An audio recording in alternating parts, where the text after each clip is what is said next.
पिछले 4 वीडियो में हमने इंट्रोडक्शन देखा था और सीपीयू को अच्छे तरीके से समझा था। और उसके बाद हमने रिसेंट में कंप्यूटर का विकास किस प्रकार हुआ था, कौन कौन से इन्वेंशन हुए थे, कौन कौन से वैज्ञानिक ने कब कब कौन कौन से कंप्यूटर का निर्माण किया था, ये सब हमने देखा था। Hello students, you are most welcome.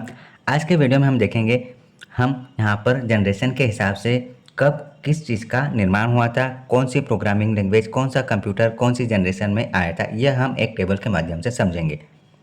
सबसे पहले हम classification of development of computer को समझेंगे, मतलब कि कंप्यूटर के विकास को समझेंगे। अगर आप किसी भी एग्ज़ाम की तैयारी कर रहे हैं तो ये सीरीज़ सिर्फ आपके लिए है। हाल ही में EMRS, केंद्रीय विद्यालय, नवोदय, सैनिक स्कूल भर्ती, ये सारे टीचर्स के रिक्रूटमेंट आने वाले हैं, सारे एग्ज़ाम्स आ रहे हैं। ये सारी एग्ज़ाम्स में ये सीरीज़ आपके लिए हेल्पफुल साबित होगी। चलिए, हमें देखना है कंप्यूटर के विकास का वर्गीकरण।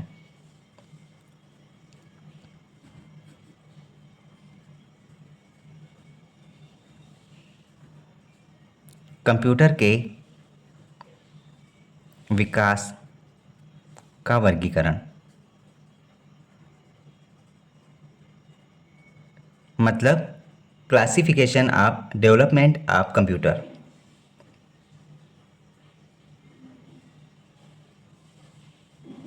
क्लासिफिकेशन ऑफ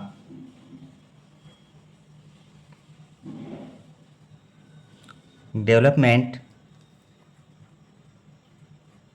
ऑफ कंप्यूटर, इसे समझना है। देखो, कंप्यूटर को 3 प्रकार से समझा गया है कि किस किस प्रकार से कंप्यूटर को हम बांट सकते हैं और इसको समझ सकते हैं। तो हम यहाँ पर इसको 3 प्रकार से बांटते हैं।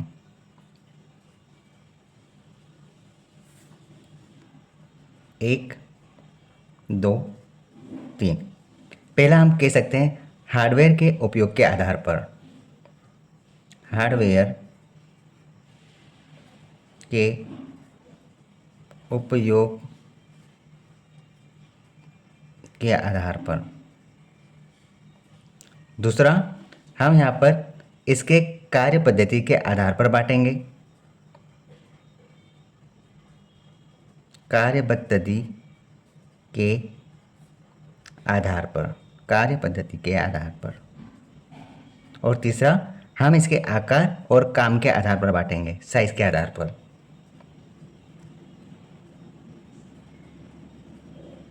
आकार के आधार पर, जिससे हमको समझने में आसानी होगी। देखो, हार्डवेयर के उपयोग के आधार पर देखें तो हम यहाँ पर पहली पीढ़ी,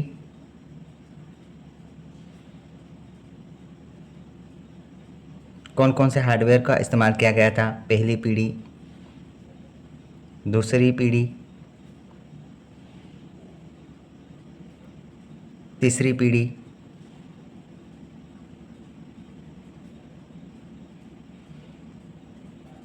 चौथी पीढ़ी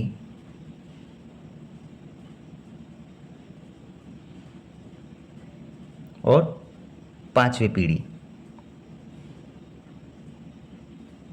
ये जो पीढ़ियाँ लिख रहे हैं यही जनरेशन है। कंप्यूटर को हार्डवेयर के उपयोग के आधार पर इसको 5 जनरेशन में डिवाइड किया है। और आज हमारा हार्डवेयर के आधार पर जो जनरेशन है इसी को हम अच्छे तरीके से समझेंगे। आज के इस वीडियो में आपके 2 नंबर कहीं भी नहीं जा रहे हैं, ठीक है। कार्य पद्धति के आधार पर अगर देखें तो हम यहाँ पर एनालॉग कंप्यूटर, दूसरा डिजिटल कंप्यूटर और तीसरा हाइब्रिड कंप्यूटर।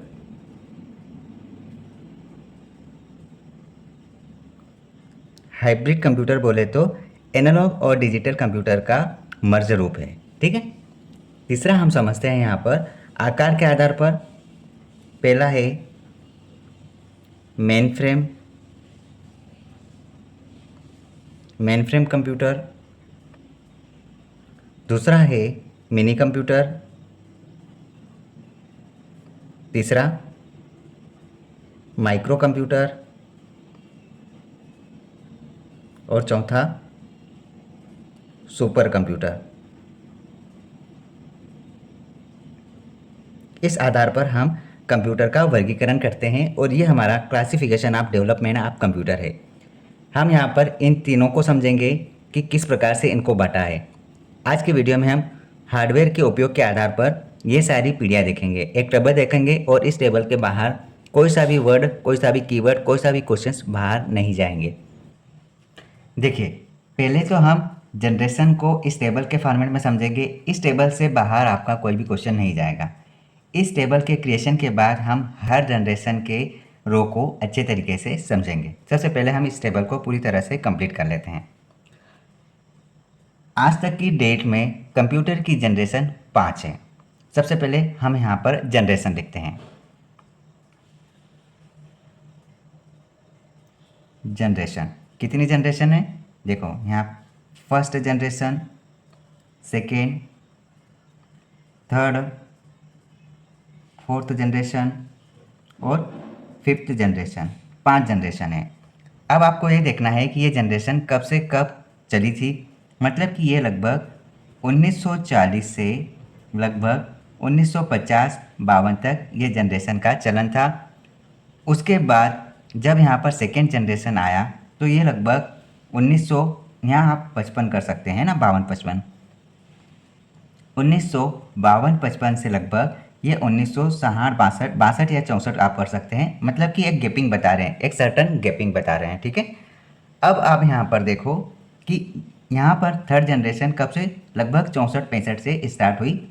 1964-65 आप कुछ भी रख सकते हैं यहाँ पर, 1964 से 1970 तक, 70-71 या 71-72 तक आप एक गैपिंग को मान के चलो। उसके बाद फोर्थ जनरेशन यहाँ पर यहीं से स्टार्ट हुई है, 1972 से 1900, यहाँ पर आप बोल सकते हैं 1972 से ये 1989 तक चली है, ठीक है। आप इस प्रकार से मान सकते हैं। और उसके बाद 1989 से लगभग आज तक की जनरेशन। अब बात करते हैं टेक्नोलॉजी की।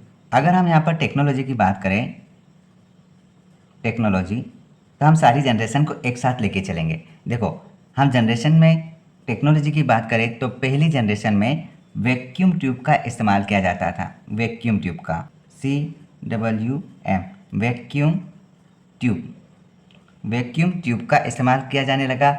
उसके बाद धीरे धीरे जब सेकेंड जनरेशन आई तो वैक्यूम ट्यूब की जगह यहाँ पर ट्रांजिस्टर्स का उपयोग किया जाने लगा। किसका? ट्रांजिस्टर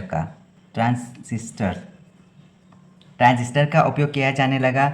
इसके बाद नई जनरेशन आई तो वैक्यूम ट्यूब के बाद ट्रांजिस्टर, और ट्रांजिस्टर के बाद यहाँ पर आईसी चिप का इस्तेमाल किया जाने लगा। आईसी चिप मतलब कि इंटीग्रेटेड सर्किट, और यहाँ पर आप बोल सकते हैं इंटीग्रेटेड सर्किट।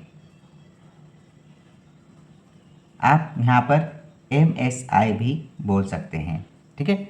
अब देखो, थर्ड जनरेशन में आईसी चिप आ गई है। उसके बाद और अपग्रेड हुआ तो यहाँ पर सिलिकॉन चिप का इस्तेमाल किया जाने लगा। कौन सी चिप? सिलिकॉन चिप का इस्तेमाल किया जाने लगा। साथ ही साथ यहाँ पर VLSI भी आ चुका था, है ना, वेरी लार्ज स्केल इंटीग्रेशन। ये एक प्रकार का माइक्रो प्रोसेसर था। माइक्रो प्रोसेसर का भी इस्तेमाल किया जाने लगा। माइक्रो प्रोसेसर का भी इस्तेमाल किया जाने लगा। और उसके बाद आज के समय में हम क्या, ULSI का इस्तेमाल करते हैं, अल्ट्रा लार्ज स्केल इंटीग्रेशन।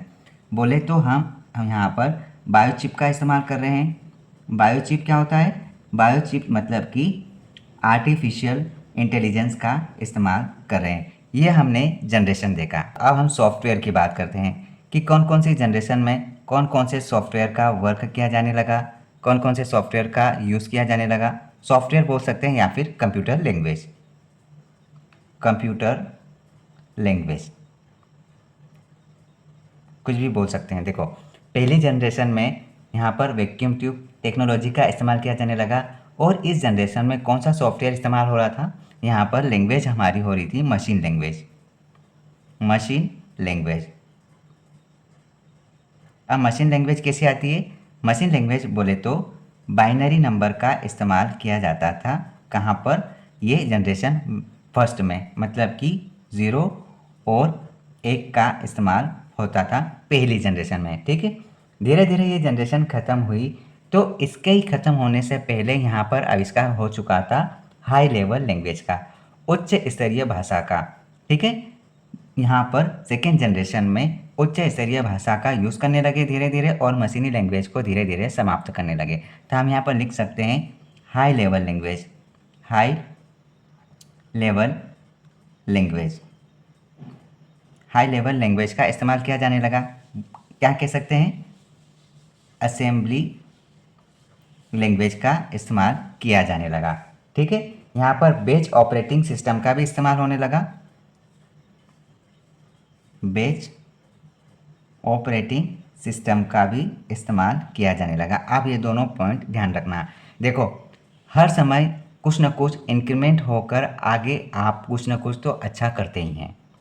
इसी प्रकार आज की कंडीशन को बेहतर करने के लिए हम कल पर वर्क करना शुरू कर देते हैं, और कल का दिन हम आज से बेहतर बना लेते हैं कोशिश करने पर। इसी प्रकार यहाँ पर मशीनी लैंग्वेज का यूज़ हुआ, उसके बाद यहाँ पर उन्होंने वर्क किया, हाई लेवल लैंग्वेज का निर्माण किया, असेंबली भाषा का यूज़ करना चालू किया, बेच ऑपरेटिंग सिस्टम का इस्तेमाल किया जाने लगा। यहाँ पर भी वो कुछ न कुछ काम करते रहे और अपनी सॉफ्टवेयर और लैंग्वेज को अपडेट करते रहे।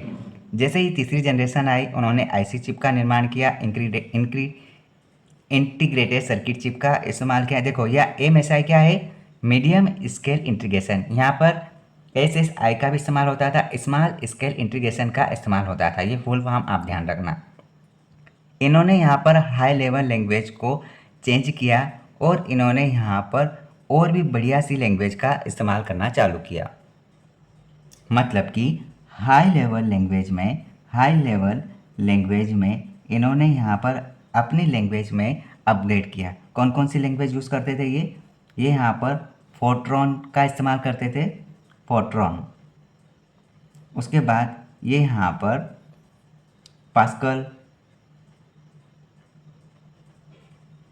पास्कल लैंग्वेज का इस्तेमाल करते थे, और यहाँ पर ये कोबोल लैंग्वेज का इस्तेमाल करते थे।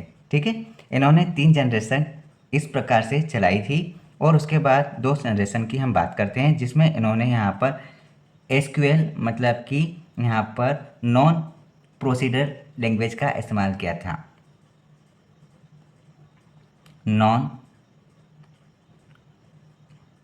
प्रोसीडरल लैंग्वेज, मतलब कि एसक्यूएल, इसका इस्तेमाल किया था। सी भाषा ऑपरेटिंग सिस्टम, और यहाँ पर Unix graphics user interface personal computer के लिए ऑपरेटिंग सिस्टम का इस्तेमाल किया जाने लगा था। ठीक है, और अब 5th जनरेशन की बात करें तो 5th जनरेशन में यहाँ पर एआई का इस्तेमाल होने लगा, मतलब कि न्यूट्रल प्रोसेसिंग लैंग्वेज का इस्तेमाल होने लगा। नेचुरल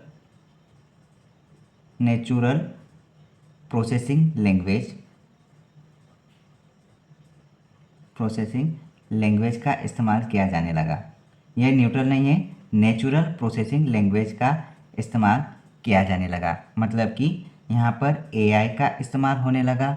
ठीक है, प्रोलॉग जैसी भाषा का इस्तेमाल होने लगा। प्रोलॉग जैसी भाषा का इस्तेमाल 5th जनरेशन में होने लगा। यहीं पर इंटरनेट और मल्टीमीडिया सॉफ्टवेयर पैरेलल प्रोसेसिंग का इस्तेमाल होने लगा था। ठीक है, कौन सी जनरेशन में? 5th जनरेशन में। हमने यहाँ पर टेक्नोलॉजी और सॉफ्टवेयर कंप्यूटर लैंग्वेज की बात कर ली। अब अगला पॉइंट है, हम कंप्यूटर मेमोरी की बात करेंगे कि यहाँ पर कौन कौन सी मेमोरी का इस्तेमाल किया जाता था। कंप्यूटर मेमोरी, देखो, पहली जनरेशन में vacuum tube software, machine language, binary number का इस्तेमाल होता था, और यहाँ पर मैग्नेटिक ड्रम का इस्तेमाल होता था। किसका? मैग्नेटिक ड्रम का इस्तेमाल होता था। और दूसरा आप बोले तो यहाँ पर पंच कार्ड का इस्तेमाल किया जाता था, ठीक है, जो अभी हमने इससे पहले वीडियो में कंप्लीट किया था। मैग्नेटिक ड्रम का इस्तेमाल होता था, पंच कार्ड का इस्तेमाल होता था और पेपर टेप का इस्तेमाल किया जाता था। पेपर टेप, पेपर टेप का इस्तेमाल पहली जनरेशन में होता था, ठीक है। अब हम सेकेंड जनरेशन की बात करते हैं। तो यहाँ पर मैग्नेटिक ड्रम को अपडेट करके इन्होंने मैग्नेटिक कोर का इस्तेमाल करना चालू किया। मैग्नेटिक कोर का इस्तेमाल करना चालू किया था किसने? सेकेंड जनरेशन ने, ठीक है। और यहाँ पर चुंबकीय मेमोरी का इस्तेमाल होता था, मतलब कि मैग्नेटिक मेमोरी का इस्तेमाल होता था। मैग्नेटिक मेमोरी, एक ही बात है ये, मेमोरी का इस्तेमाल होता था, ठीक है। आप यहाँ पर इसको मैग्नेटिक टेप भी बोल सकते हैं और मैग्नेटिक डिस्क भी बोल सकते हैं। मैग्नेटिक डिस्क,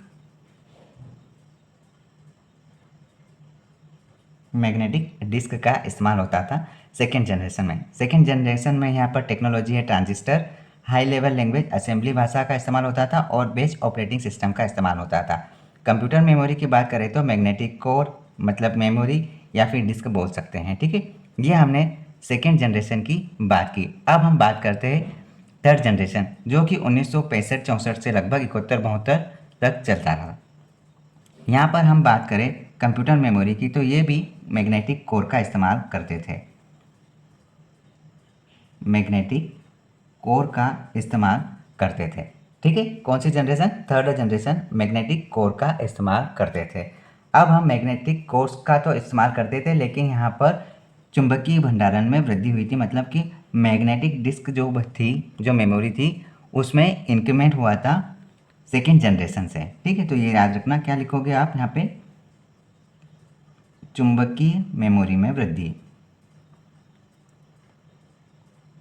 मेमोरी में वृद्धि हुई थी यहाँ पर सेकेंड जनरेशन के अकॉर्डिंग देखा जाए तो, ठीक है।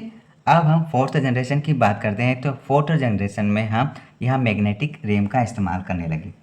मैग्नेटिक रैम, मैग्नेटिक रैम का इस्तेमाल करने लगे यहाँ पर फोर्थ जनरेशन में, ठीक है। और फोर्थ जनरेशन में ही हम बोल सकते हैं मैग्नेटिक रैम मतलब कि सेमी कंडक्टर मेमोरी का इस्तेमाल करने लगे थे हम यहाँ पर फोर्थ जनरेशन में। अब फिफ्थ जनरेशन में देखते हैं कि फिफ्थ जनरेशन में हम किसका इस्तेमाल कर रहे थे। तो हम यहाँ पर फिफ्थ जनरेशन में आज के समय में ऑप्टिकल डिस्क का इस्तेमाल करते हैं। ऑप्टिकल डिस्क क्या होता है? ऑप्टिकल डिस्क मतलब कि जो हम सेकेंडरी स्टोरेज का इस्तेमाल करते हैं, जैसे कि पेन ड्राइव हुआ, डीवीडी हुआ, हार्ड डिस्क ड्राइव हुआ, इन सब चीज़ों का इस्तेमाल, ये सब ऑप्टिकल मेमोरी कहलाता है, जो हम आज के समय में वर्तमान समय में कर रहे हैं। अगले पॉइंट में अगर हम कैलकुलेशन स्पीड की बात करते हैं, कैलकुलेशन स्पीड, तो यहाँ पर देखो, यहाँ पर पहली जनरेशन में हम कैलकुलेशन की गति को हम किस प्रकार मापते थे? मिली सेकंड में। तो हम यहाँ पर मिली सेकंड लिख सकते हैं, मिली सेकंड में मापते थे। सेकेंड जनरेशन की बात करें तो यहाँ पर हम माइक्रो सेकंड में मापते थे इसकी स्पीड को। तो हम यहाँ पर न्यू एस लिख सकते हैं इस प्रकार से, इसको हम माइक्रो सेकेंड कहते हैं। यहाँ पर हम तीसरी जनरेशन की बात करें तो ये यहाँ पर जो स्पीड थी मापने की, ये नैनो सेकेंड थी, नैनो सेकेंड, इस प्रकार से हम डिनोट कर सकते हैं। और यहाँ पर अगर हम देखें कि फोर्थ जनरेशन में इसकी स्पीड कितनी थी, तो इसकी स्पीड पिको सेकेंड में थी, मतलब कि बहुत ही कम समय लेता था, बहुत ही कम समय। पीएस लिख सकते हैं, पीएस, ठीक है। और यहाँ पर तो आप कुछ भी नहीं, आप जैसे ही वर्क करोगे ये आपको क्विक रिस्पॉन्स दे देगा।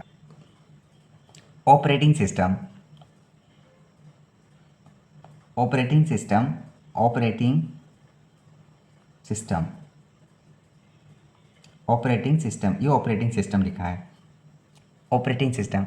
तो फर्स्ट जनरेशन में यहाँ पर बैच प्रोसेसिंग होता था, बैच प्रोसेसिंग, बैच प्रोसेसिंग होता था यहाँ पर। सेकेंड जनरेशन में हम देखें तो यहाँ पर टाइम शेयरिंग होता था, टाइम शेयरिंग, ऑपरेटिंग सिस्टम की हम बात करें। थर्ड जनरेशन में यहाँ पर मल्टीपल पर्पस के लिए यूज़ होता था, जो है multi programming, multi programming.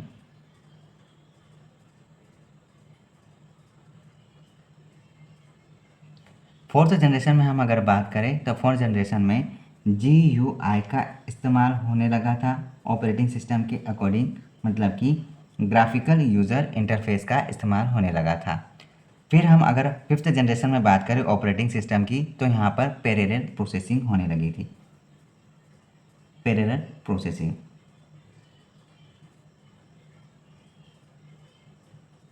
Parallel processing होने लगी थी। ठीक है, अभी तक हमने यहाँ पर टेक्नोलॉजी को समझा, सॉफ्टवेयर कंप्यूटर लैंग्वेज देखी, कंप्यूटर की मेमोरी को समझा कि कहाँ पर कौन कौन सी मेमोरी यूज होने लगी थी, कैलकुलेशन स्पीड को समझा कि इसकी स्पीड किस प्रकार से हम देख सकते हैं कि कितना कम स्पीड में ये अपना वर्क कर रहा था। ऑपरेटिंग सिस्टम को देखा। ठीक है, अब हम इसका यूज़ देखेंगे। यहाँ पर हम इसका यूज़ देख रहे हैं कि क्या क्या यूज़ में इस जनरेशन का इस्तेमाल होता था। तो ये सिर्फ पहली जनरेशन का इस्तेमाल सिर्फ साइंटिफिक पर्पस के लिए होता है, साइंटिफिक पर्पस, साइंटिफिक पर्पस के हिसाब से होता था। ठीक है, सेकेंड जनरेशन की हम बात करें तो इसका इस्तेमाल कहाँ होता था, कमर्शियल पर्पस के हिसाब से होता था, कमर्शियल पर्पस के हिसाब से होता था। ठीक है, सेकेंड जनरेशन का कमर्शियल मतलब कि ये इस्तेमाल होता था सिर्फ और सिर्फ व्यावसायिक उपयोग के हिसाब से, और वैज्ञानिक अनुसंधान में तो होता ही था, लेकिन कमर्शियल यूज़ में भी आ चुका था सेकेंड जनरेशन में इसका इस्तेमाल। थर्ड जनरेशन की बात करें तो यहाँ पर ये मल्टीपल एप्लीकेशन के लिए यूज़ होता था। बोले तो कंप्यूटर का व्यक्तिगत उपयोग भी होने लगा था, मतलब कि कहीं भी इसकी जगह नहीं छोड़ी गई, हर जगह इसका उपयोग होना चालू हो गया था। मतलब क्या बोल सकते हैं, मल्टीपल एप्लीकेशन के रूप में,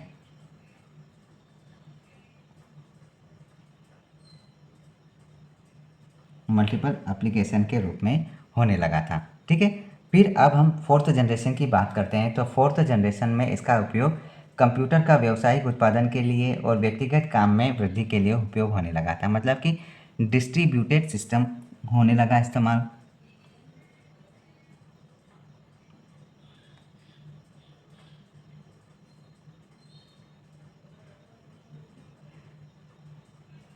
डिस्ट्रीब्यूटेड सिस्टम के रूप में इसका इस्तेमाल होने लगा था। अब हम पांचवी जनरेशन की बात करें तो इसका इस्तेमाल रोबोटिक्स के हिसाब से होने लगा था, मतलब कि एआई, रोबोटिक्स के अनुसार होने लगा था, मतलब कि एआई के रूप में होने लगा था, एन्जॉयमेंट के हिसाब से होने लगा था, एन्जॉयमेंट के हिसाब से, और ये कई सारी टेक्नोलॉजीज में इस्तेमाल होने लगा था। फिफ्थ जनरेशन की हम बात करें, जैसे कि इंटरनेट या फिर सोशल मीडिया के द्वारा मनोरंजन के हिसाब से इसका इस्तेमाल होने लगा था। ठीक है, अब हम बात करते हैं अगले पॉइंट की, जिसमें हम ये देखेंगे कि कंप्यूटर कौन कौन से इस्तेमाल होने लगे थे। यहाँ पर इस जनरेशन में इस कंप्यूटर का इस्तेमाल होने लगा था। अगर हम यहाँ पे लिखें कंप्यूटर, तो आप देखो पहली जनरेशन में किनका किनका आविष्कार हुआ था। आप पिछला लेक्चर देखो, आपने यहाँ पर पंच कार्ड का इस्तेमाल किया था, पंच कार्ड का। ठीक है, उसके बाद आपने यहाँ पर पेपर टेप का इस्तेमाल किया था, पेपर टेप का, पेपर टेप। उसके बाद यहाँ पर कौन कौन से आविष्कार हुए थे, एनिएक हुआ था, एनिएक। एनिएक के बाद यहाँ पर आपने देखा था यूनिवेक, यूनिवेक का आविष्कार देखा था। यूनिवेक के बाद में आपने इडवेक का आविष्कार देखा था, इडवेक का आविष्कार देखा था। और इडवेक के साथ अब एक बात और याद रखना, यहाँ पे इडसेक भी था, इडसेक। अब आप इसका फुल फॉर्म बताना, कमेंट में आप बताओगे या फिर आप सर्च करोगे इडसेक का फुल फॉर्म क्या होता है। और साथ ही साथ यहाँ पर यूनिवेक फर्स्ट इसको कहा गया, यूनिवेक फर्स्ट। और आप क्या बोल सकते हैं यहाँ पर मार्क वन बोल सकते हैं। एबीसी का आविष्कार हुआ था, एबीसी का। देखो यहाँ पर इडवेक और इडसेक लिखा है, शायद आपको नहीं दिखेगा, इडवेक और इडसेक है। यहाँ पर मार्क वन का भी आविष्कार हुआ था, मार्क वन लिखा है। और एबीसी का भी इस्तेमाल हुआ था, एबीसी। एबीसी का फुल फॉर्म शायद आपको याद होगा, एटर्नल्स ऑफ बेरी कंप्यूटर का भी इस्तेमाल यहाँ पे होने लगा था। ठीक है, यूनिवेक का हुआ था, माइक्रो प्रोसेसर का थोड़ा सा इंटेल कंपनी ने इसका आविष्कार कर दिया था। ठीक है, अब हम बात करते हैं यहाँ पर सेकेंड जनरेशन में कौन कौन से कंप्यूटर आए थे। तो आप याद रखना, IBM का आविष्कार हो चुका था, IBM का आविष्कार हुआ था 1401, ये कोड याद रखना। यहाँ पर यूनिवेक का आविष्कार हुआ था, यूनिवेक नंबर है 1108, इसका आविष्कार हुआ था। आप यहाँ पर हनीवेल भी याद रखना, हनीवेल 200, इनका आविष्कार सेकेंड जनरेशन में हो चुका था। ठीक है, IBM 360 बोल सकते हैं आप, IBM 360 बोल सकते हैं, और आप PDP 11 बोल सकते हैं। PDP 11 का आविष्कार हुआ था। यहाँ पर PDP 8 का आविष्कार हुआ था, आप नोट कर लेना, PDP 8 का आविष्कार हुआ था। इतना सब कुछ सेकेंड जनरेशन में हुआ था। अब थर्ड जनरेशन में हम बात करें तो यहाँ पर IBM सिस्टम आ चुका था, पूरी तरह से IBM सिस्टम का इस्तेमाल होने लगा था। IBM सिस्टम का इस्तेमाल होने लगा था। PDP का इस्तेमाल यहाँ नहीं हुआ था, PDP का इस्तेमाल यहाँ पे हुआ था, PDP 08 का इस्तेमाल किया गया था, और यहाँ पर PDP 11 का इस्तेमाल हुआ था। ठीक है, और IBM 360 यहाँ पर इस्तेमाल हुआ था। IBM सिस्टम जो था वो 360 था। ठीक है, यहाँ पर हम लिख सकते हैं IBM 360 का इस्तेमाल यहाँ पर हुआ था, इस सिस्टम का इस्तेमाल हुआ था, IBM सिस्टम 360। और अगर आप फोर्थ जनरेशन की बात करें तो यहाँ पर IBM का पर्सनल कंप्यूटर आ चुका था, IBM का पर्सनल कंप्यूटर यहाँ पर लॉन्च हो चुका था, और यहाँ पर एप्पल का भी पर्सनल कंप्यूटर आ चुका था। ठीक है, ये आपको ध्यान रखना है, ये आया था फोर्थ जनरेशन में। ठीक है, जो कि हम बोल सकते हैं यहाँ पर मैक, और उसके साथ साथ आप यहाँ पर ये भी समझ सकते हैं कि यहाँ पर माइक्रो कंप्यूटर आ चुका था, माइक्रो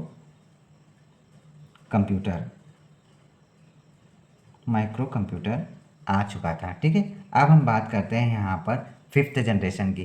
फिफ्थ जनरेशन में किस किस का लॉन्च हुआ था। यहाँ पर IBM कंपनी ने बनाया था, IBM कंपनी ने बहुत कुछ लॉन्च किया था। यहाँ पर IBM का नोट आया था, IBM का नोट आया था, नोट मतलब कि नोटबुक, IBM का नोटबुक आ चुका था। यहाँ पर पेंटियम आ चुका था,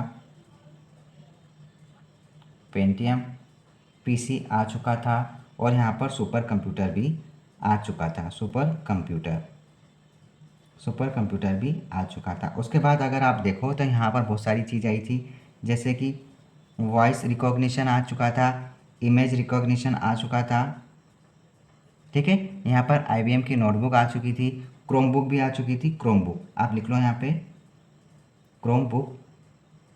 क्रोमबुक भी आ चुकी थी। उसके बाद अगर आप देखो तो यहाँ पर अल्ट्रा बुक भी आ चुकी थी,